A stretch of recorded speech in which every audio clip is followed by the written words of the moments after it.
तो नमस्कार सभी दोस्तों। आज हम लोग मध्य प्रदेश पश्चिम क्षेत्र विद्युत वितरण कंपनी लिमिटेड इंदौर की तरफ से जो भर्ती निकाली गई है उसके संबंध में यहाँ पे बात करेंगे। तो देखिए यहाँ पे मध्य प्रदेश की विभिन्न विद्युत कंपनियां हैं। जैसे कि हम सभी जानते हैं मध्य प्रदेश में विद्युत वितरण यानी कि हमारी जो लाइट होती है उसको वितरण करने के लिए कई सारी कंपनियां हैं। तो उनमें सीधी भर्ती हेतु जो विज्ञापन है या फिर नियम पुस्तिका 2024-25 यहाँ पे जारी हो चुकी है।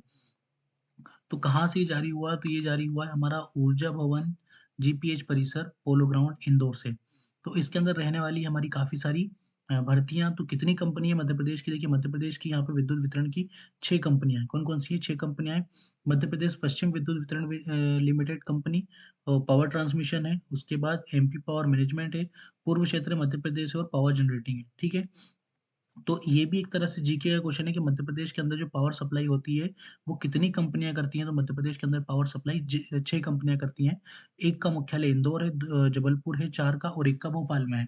चलिए, आगे हम लोग बात करते हैं, तो किन-किन पदों पे यहाँ पे भर्ती हमारी या फिर किस कंपनी के द्वारा कितनी भर्तियाँ यहाँ पे निकाली गई हैं।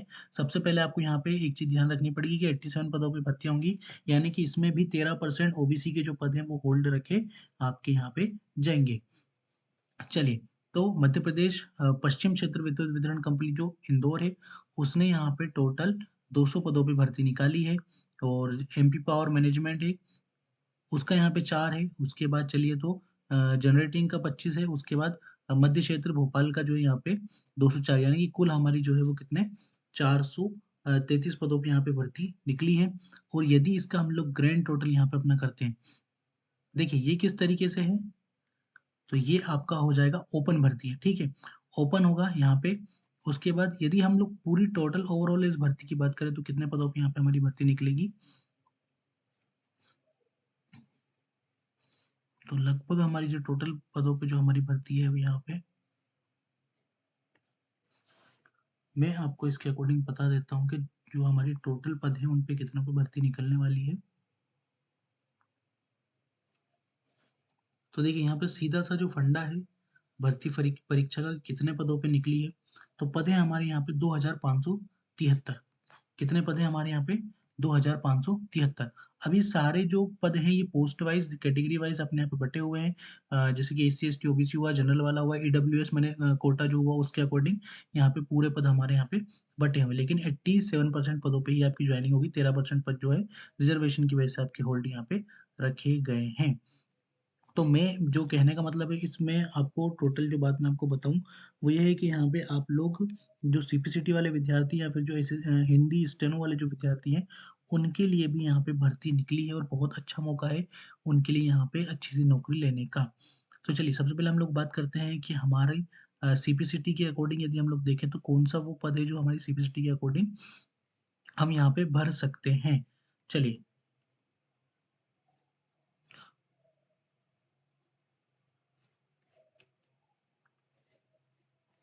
तो उसमें यदि मैं आपको बताऊँ तो सबसे पहले नंबर पे ही हमें वो हमारी वो भर्ती हमें यहाँ पे दी हुई है।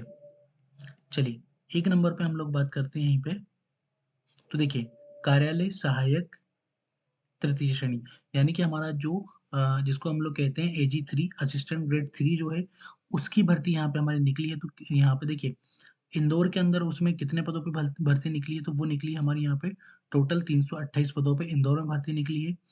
उसके अलावा यदि हम लोग बात करें तो जबलपुर में 7 निकली है। टोटल यदि हम लोग बात करें तो 717 पद जो हैं वो एजी 3 के हमारे यहाँ पे रहने वाले हैं। उसके बाद यदि हम लोग बात करें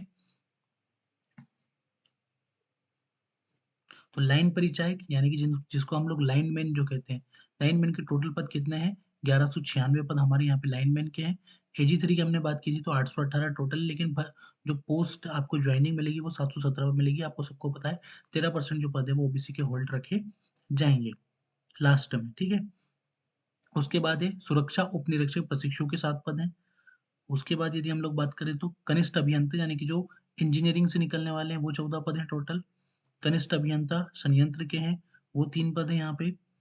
उसके बाद यहाँ पे हमारे कनिष्ठ अभियंता सहायक प्रबंधन सिविल प्रशिक्षु इसके 30 पद हैं यहाँ पे टोटल। कनिष्ठ अभियंता ये सब हमारे इंजीनियरिंग वालों के हैं। जिन लोगों के पास इंजीनियरिंग बीए इंजीनियरिंग या फिर इंजीनियरिंग से बीटेक, बीई जिनका कंप्लीट है वो इसको यहाँ पे भर सकते हैं। स्टेनो की यदि हम लोग बात करें तो स्टेनो में हमारा यहाँ पे रहने वाला है, मैं आपको बताता हूँ। देखिए, औषधि जो संयोजक है, फार्मासिस्ट का भी यहाँ पे एक निकला हुआ है, साथ ही हमारे यहाँ पे भंडार सहायक प्रशिक्षु का भी निकला है और नर्सिंग स्टाफ का भी निकला है। लेकिन ये जो चीज़ है, कनिष्ठ शीघ्र लेखक है जो यहाँ पे 2400 ग्रेड पे ये भर्ती निकली हुई है और इसके लिए क्या-क्या क्वालिफ़िकेशन माँगी गई है, उन पे हम लोग देखेंगे। एएनएम की भर्ती यहाँ पे निकली है, ड्रेसर यानी कि जो पट्टी बंधक होता है उसकी भी यहाँ पे भर्ती निकली है और स्टाफ नर्स की भी यहाँ पे निकली हुई है। लैब टेक्नीशियन की भी निकली हुई है, प्रयोगशाला तकनीशियन की जो निकली है, रेडियोग्राफर की भी निकली है, ईसीजी। यहाँ पे आप लोग अपनी जो क्वालिफ़िकेशन है उसके अकॉर्डिंग यहाँ पे देख सकते हैं और प्रकाशक अधिकारी है, सुरक्षा सैनिक के भी 31 पद निकले हुए हैं। काफ़ी सारी यानी कि हम लोग कहें तो कुल काफ़ी सारी पदों पे यहाँ पे भर्ती निकली हुई है, लेकिन जो मोस्ट आईएमपी हमारे लायक जो चीज़ है वो मैं आपको बता देता हूँ। पूरा पीडीएफ आपको वैसे ही मिल जाएगा, तो आप आराम से अपने हिसाब से इसको देखिए। तो ये कार्यालय सहायक की जो भर्ती निकली यानी कि हमारे AG3 की, उसमें 12वीं आपके पास होना चाहिए। दूसरी बात है आपके पास मान्यता प्राप्त विश्वविद्यालय से डिप्लोमा होना चाहिए। किस चीज़ का डिप्लोमा होना चाहिए? तो दूसरे नंबर पे जो डिप्लोमा है वो आपके पास होना चाहिए, या तो आपके पास डीसीए, पीजीडीसीए ऐसा कुछ होना चाहिए, या फिर आपके पास एससीवीटी, एनसीवीटी से कोपा भी होगा तो चलेगा। ठीक है? देखिए, मान्यता प्राप्त विश्वविद्यालय से भी चलेगा और मुक्त विश्वविद्यालय से भी चलेगा। डीसीए, पीजीडीसीए की बात यहाँ पे हो रही है। तीसरे नंबर पे जो चीज़ हमारी माँगी गई है वो हमारी देखिए यहाँ पे माँगी गई है सीपीसीटी। आपके पास सीपीसीटी होना अनिवार्य है, लेकिन किस-किस चीज़ से? तो कंप्यूटर दक्षता और हिंदी टाइपिंग से भी चलेगी। तो ये 3 क्वालिफ़िकेशन हमारे यहाँ पे माँगी गई हैं। किसके लिए? AG3 के लिए। बहुत अच्छी वैकेंसी है, 1900 ग्रेड पे इसका रहने वाला है। एकदम राजन नौकरी है, कोई काम नहीं। लाइन परिचायक जो लाइनमैन होता है उसके लिए क्या है यहाँ पे? 10वीं उत्तीर्ण होना चाहिए, ठीक है? उसके बाद सिर्फ़ 10वीं ही माँगी गई है, लाइन परिचायक में तो 10वीं ही माँगी गई है यहाँ पे। इसके बाद हम लोग बात करें कनिष्ठ अभियंता संयंत्र की, जो इलेक्ट्रॉनिक्स प्रशिक्षु होता है, इसके लिए आपके पास कम से कम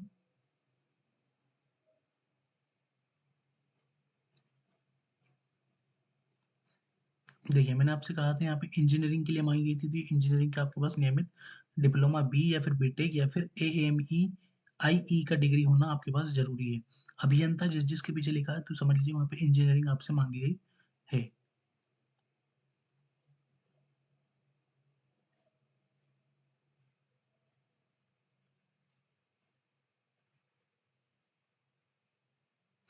इसमें देखिए यहाँ पे सहायक विधि या फिर सहायक विधि अधिकारी या फिर विधि सहायक प्रशिक्षु, तो जिन जिनके पास एलएलबी है वो इस चीज के लिए यहाँ पे भर सकते हैं।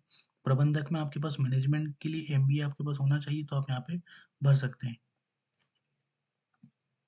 बात करें यदि हम लोग स्टेनो वाली, तो कनिष्ठ अभियंता की नीचे दी हुई है यहाँ पे।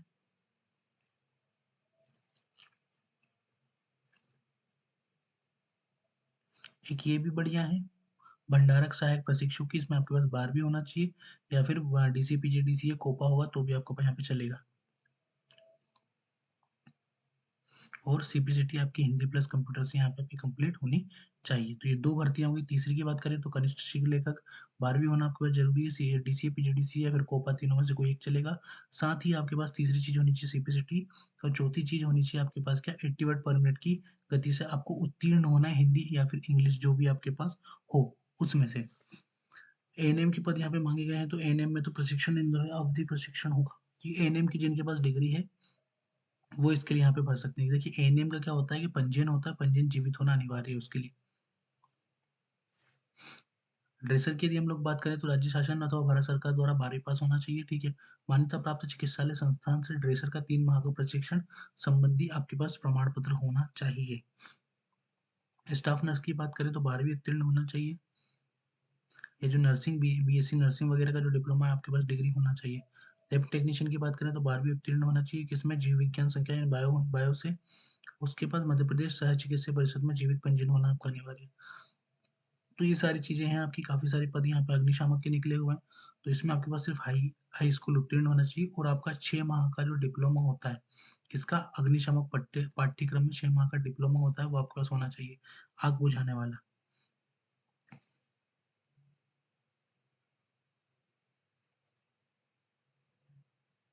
देखिए, प्रकाशन अधिकारी प्रशिक्षु में क्या माँगा गया है यहाँ पे, तो आपके पास क्या होना चाहिए कम्युनिकेशन, जनसंपर्क, पत्रकारिता में पूर्णकालीन स्नातकोत्तर यानी कि पीजी की डिग्री आपके पास होनी चाहिए। मास कम्युनिकेशन हो सकता है, जनसंपर्क या फिर पत्रकारिता जो भी आपके पास हो। सुरक्षा सैनिक में क्या होता है 12वीं आपके पास उत्तीर्ण होना चाहिए, सिर्फ़ सुरक्षा सैनिक में 12वीं आपकी चल जाएगी।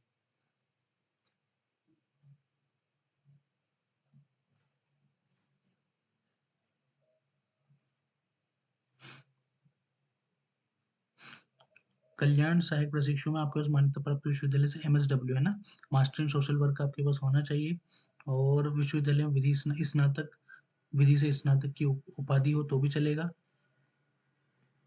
पीएसयू में कम से कम 2 वर्ष का आपके पास कार्य अनुभव होना भी चाहिए। सिविल परिचायक परिचारक प्रशिक्षु में क्या होना चाहिए आपके पास एनसीबीटी एससीबीटी से आपके पास मेसन जो ट्रेड होता है आईटीआई का उसमें 1 वर्ष का डिप्लोमा होना चाहिए। आयु सीमा की यदि हम लोग बात करें तो आप कम से कम 18 वर्ष और अधिकतम 33 वर्ष होना चाहिए। फिर उसके बाद कैटेगरी वाइज आपको यहाँ पर रिजर्वेशन मिला हुआ है।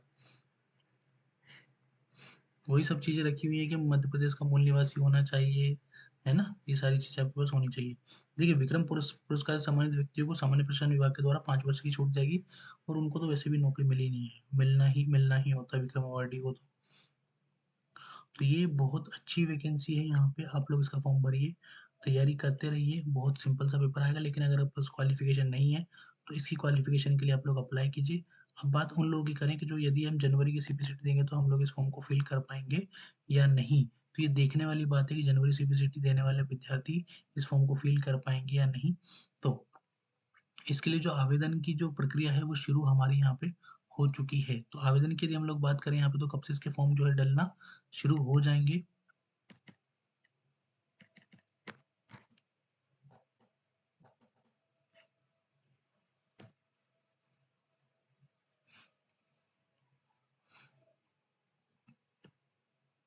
आवेदन की यदि हम लोग बात करें देखिए यहाँ पे डेट दी हुई है हमारी महत्वपूर्ण दे दिया 24/12/2024 से इसके फॉर्म डलने लगेंगे जो कि कब तक डलेंगे 23/1/2025 तक यहाँ पे इसके फॉर्म डलेंगे ठीक है। तो ये इसका फॉर्म फिल होने की जो चीज़ है विज्ञापन भी आपका दैनिक भास्कर में छप चुका है कितनी तारीख को 10/12/2024 को ये भी यहाँ पे छप चुका है।